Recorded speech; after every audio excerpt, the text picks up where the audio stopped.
Chapter 5 of Middlemarch by George Eliot. Recording by Margaret Espaillat.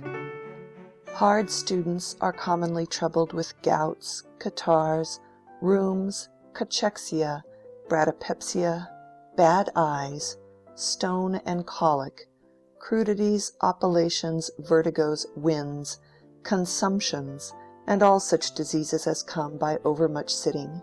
They are most part lean, dry, ill-colored, and all through immoderate pains and extraordinary studies. If you will not believe the truth of this, look upon the great Tacitus and Thomas Aquinas' works, and tell me whether those men took pains. Burton's Anatomy of Melancholy. This was Mr. Casaubon's letter. My dear Miss Brooke, I have your guardian's permission to address you on a subject than which I have none more at heart. I am not, I trust, mistaken in the recognition of some deeper correspondence than that of date in the fact that a consciousness of need in my own life had arisen contemporaneously with the possibility of my becoming acquainted with you.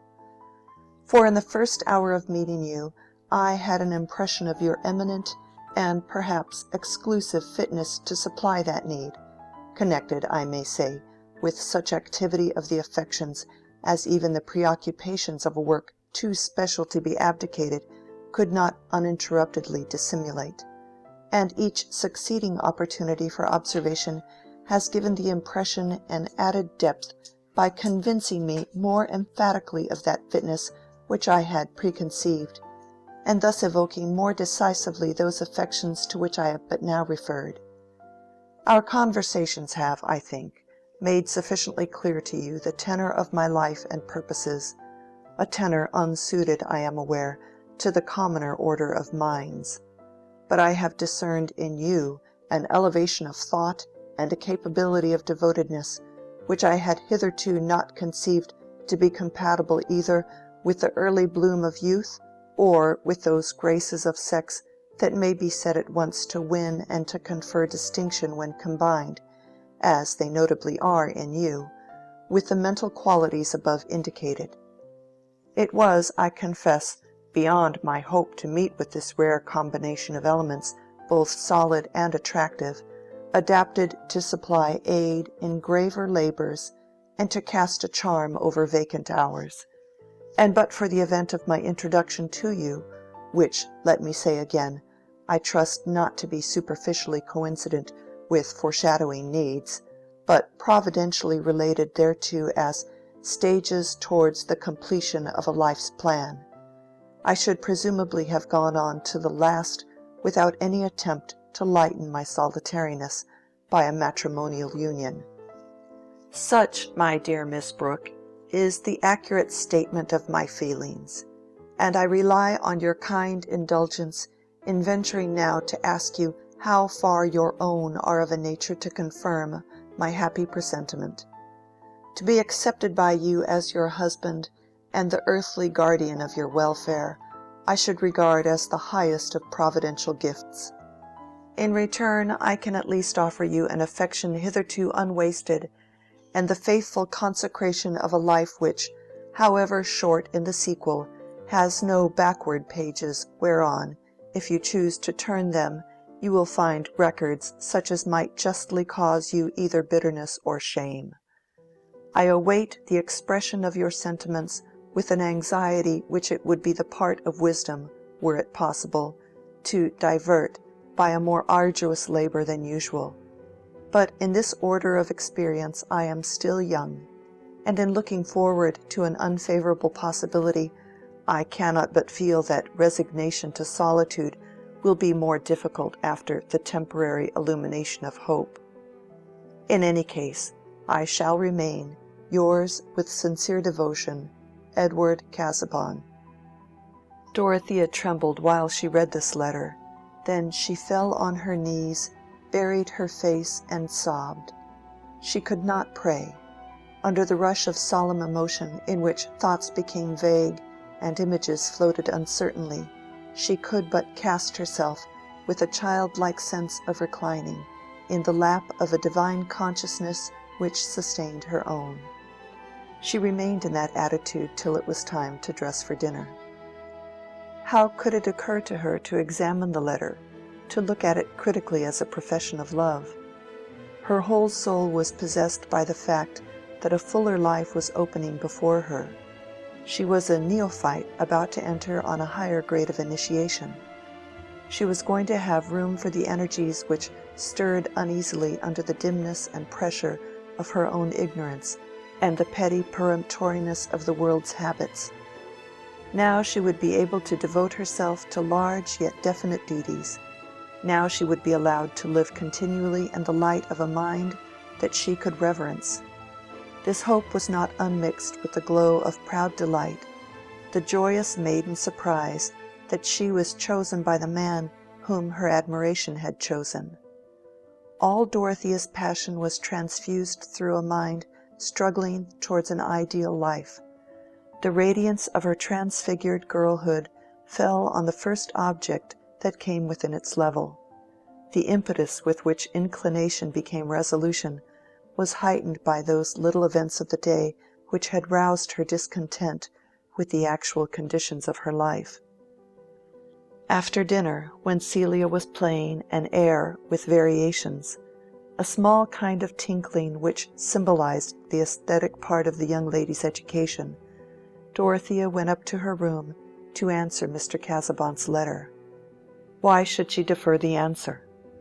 She wrote it over 3 times, not because she wished to change the wording, but because her hand was unusually uncertain, and she could not bear that Mr. Casaubon should think her handwriting bad and illegible. She piqued herself on writing a hand in which each letter was distinguishable without any large range of conjecture, and she meant to make much use of this accomplishment to save Mr. Casaubon's eyes. 3 times she wrote, "My dear Mr. Casaubon, I am very grateful to you for loving me and thinking me worthy to be your wife. I can look forward to no better happiness than that which would be won with yours. If I said more, it would be only the same thing written out at greater length, for I cannot now dwell on any other thought that I may be through life. Yours devotedly, Dorothea Brooke." Later in the evening she followed her uncle into the library to give him the letter, that he might send it in the morning. He was surprised, but his surprise only issued in a few moments' silence, during which he pushed about various objects on his writing-table, and finally stood with his back to the fire, his glasses on his nose, looking at the address of Dorothea's letter. "Have you thought enough about this, my dear?" he said at last. "There was no need to think long, uncle. I know of nothing to make me vacillate. If I changed my mind, it must be because of something important and entirely new to me." "Ah, then you have accepted him. Then Chettam has no chance?" "Has Chettam offended you? Offended you, you know? What is it you don't like in Chettam?" "There is nothing that I like in him," said Dorothea, rather impetuously. Mr. Brooke threw his head and shoulders backward as if some one had thrown a light missile at him. Dorothea immediately felt some self-rebuke and said, "I mean in the light of a husband. He is very kind, I think, really very good about the cottages, a well-meaning man." "But you must have a scholar and that sort of thing? Well, it lies a little in our family. I had it myself, that love of knowledge, and going into everything. A little too much. It took me too far, though that sort of thing doesn't often run in the female line, or it runs underground like the rivers in Greece, you know. It comes out in the sons. Clever sons, clever mothers. I went a good deal into that at one time. However, my dear, I have always said that people should do as they like in these things, up to a certain point. I couldn't, as your guardian, have consented to a bad match. But Casaubon stands well, his position is good. I'm afraid Chettam will be hurt, though, and Mrs. Cadwallader will blame me." That evening, of course, Celia knew nothing of what had happened. She attributed Dorothea's abstracted manner, and the evidence of further crying since they had got home, to the temper she had been in about Sir James Chettam and the buildings, and was careful not to give further offence. Having once said what she wanted to say, Celia had no disposition to recur to disagreeable subjects. It had been her nature when a child never to quarrel with anyone, only to observe with wonder that they quarrelled with her, and looked like turkey-cocks, whereupon she was ready to play at cat's cradle with them whenever they recovered themselves. And as to Dorothea, it had always been her way to find something wrong in her sister's words, though Celia inwardly protested that she always said just how things were, and nothing else. She never did and never could put words together out of her own head. But the best of Dodo was that she did not keep angry for long together. Now, though they had hardly spoken to each other all the evening, yet when Celia put by her work, intending to go to bed, a proceeding in which she was always much the earlier, Dorothea, who was seated on a low stool, unable to occupy herself except in meditation, said, with the musical intonation which in moments of deep but quiet feeling made her speech like a fine bit of recitative, "Celia, dear, come and kiss me," holding her arms open as she spoke. Celia knelt down to get to the right level, and gave her a little butterfly kiss, while Dorothea encircled her with gentle arms, and pressed her lips gravely on each cheek in turn. "Don't sit up, Dodo. You are so pale tonight. Go to bed soon," said Celia in a comfortable way, without any touch of pathos. "No, dear, I am very, very happy," said Dorothea fervently. So much the better, thought Celia. But how strangely Dodo goes from one extreme to the other.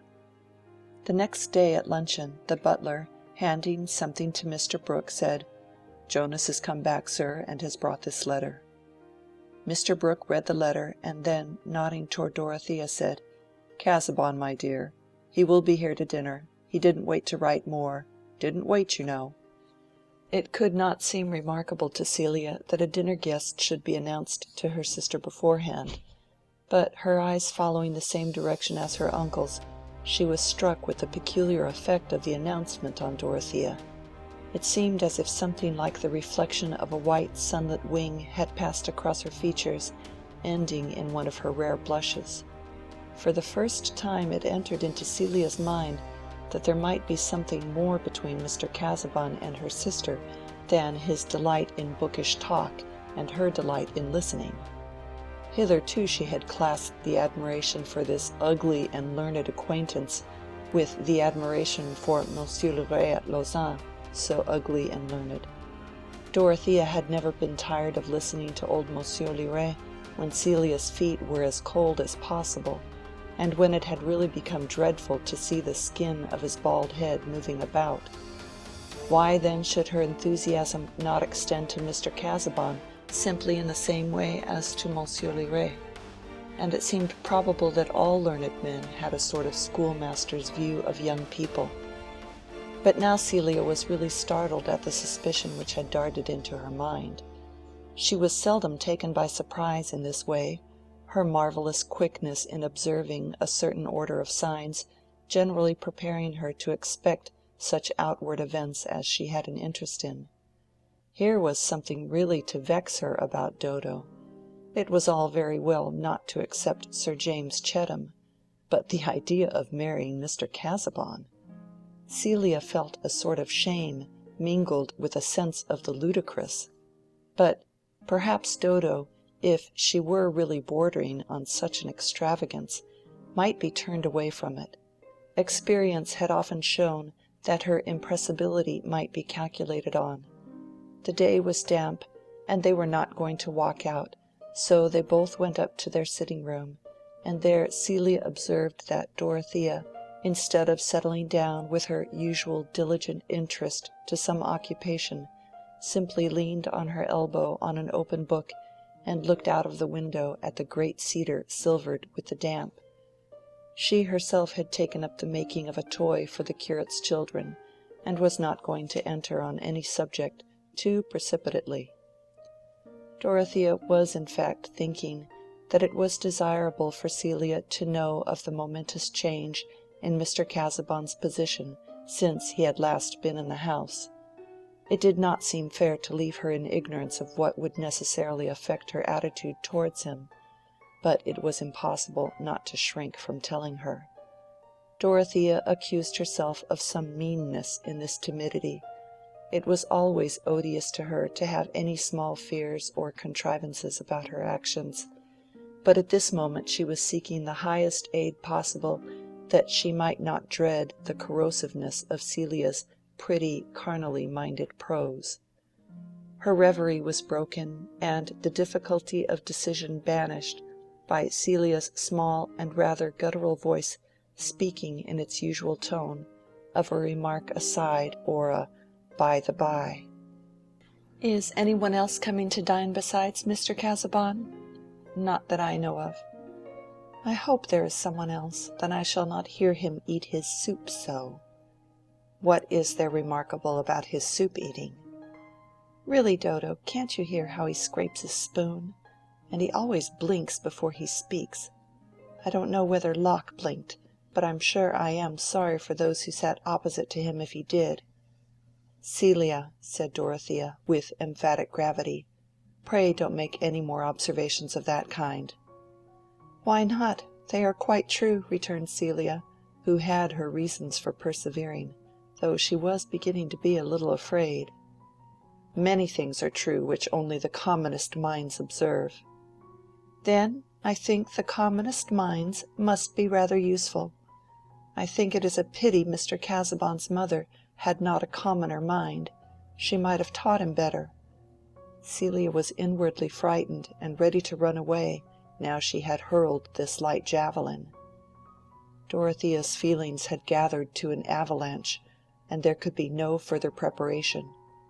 "It is right to tell you, Celia, that I am engaged to marry Mr. Casaubon." Perhaps Celia had never turned so pale before. The paper man she was making would have had his leg injured, but for her habitual care of whatever she held in her hands. She laid the fragile figure down at once, and sat perfectly still for a few moments. When she spoke, there was a tear gathering. "Oh, Dodo, I hope you will be happy." Her sisterly tenderness could not but surmount other feelings at this moment, and her fears were the fears of affection. Dorothea was still hurt and agitated. "Is it quite decided, then?" said Celia, in an awed undertone. "And uncle knows?" "I have accepted Mr. Casaubon's offer. My uncle brought me the letter that contained it. He knew about it beforehand." "I beg your pardon if I have said anything to hurt you, Dodo," said Celia, with a slight sob. She never could have thought that she could feel as she did. There was something funereal in the whole affair, and Mr. Casaubon seemed to be the officiating clergyman, about whom it would be indecent to make remarks. "Never mind, Kitty, do not grieve. We should never admire the same people. I often offend in something of the same way. I am apt to speak too strongly of those who don't please me." In spite of this magnanimity, Dorothea was still smarting, perhaps as much from Celia's subdued astonishment as from her small criticisms. Of course all the world round Tipton would be out of sympathy with this marriage. Dorothea knew of no one who thought as she did about life and its best objects. Nevertheless, before the evening was at an end, she was very happy. In an hour's tête-à-tête with Mr. Casaubon she talked to him with more freedom than she had ever felt before, even pouring out her joy at the thought of devoting herself to him, and of learning how she might best share and further all his great ends. Mr. Casaubon was touched with an unknown delight—what man would not have been—at this childlike unrestrained ardor. He was not surprised—what lover would have been?—that he should be the object of it. "My dear young lady, Miss Brooke, Dorothea," he said, pressing her hand between his hands, "this is a happiness greater than I had ever imagined to be in reserve for me. That I should ever meet with a mind and person so rich in the mingled graces which could render marriage desirable, was far indeed from my conception.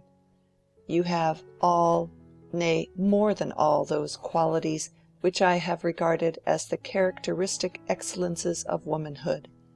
The great charm of your sex is its capability of an ardent, self-sacrificing affection, and herein we see its fitness to round and complete the existence of our own. Hitherto I have known few pleasures save of the severer kind. My satisfactions have been those of the solitary student. I have been little disposed to gather flowers that would wither in my hand, but now I shall pluck them with eagerness, to place them in your bosom." No speech could have been more thoroughly honest in its intention. The frigid rhetoric at the end was as sincere as the bark of a dog, or the cawing of an amorous rook. Would it not be rash to conclude that there was no passion behind those sonnets to Delia which strike us as the thin music of a mandolin? Dorothea's faith supplied all that Mr. Casaubon's words seemed to leave unsaid. What believer sees a disturbing omission or infelicity?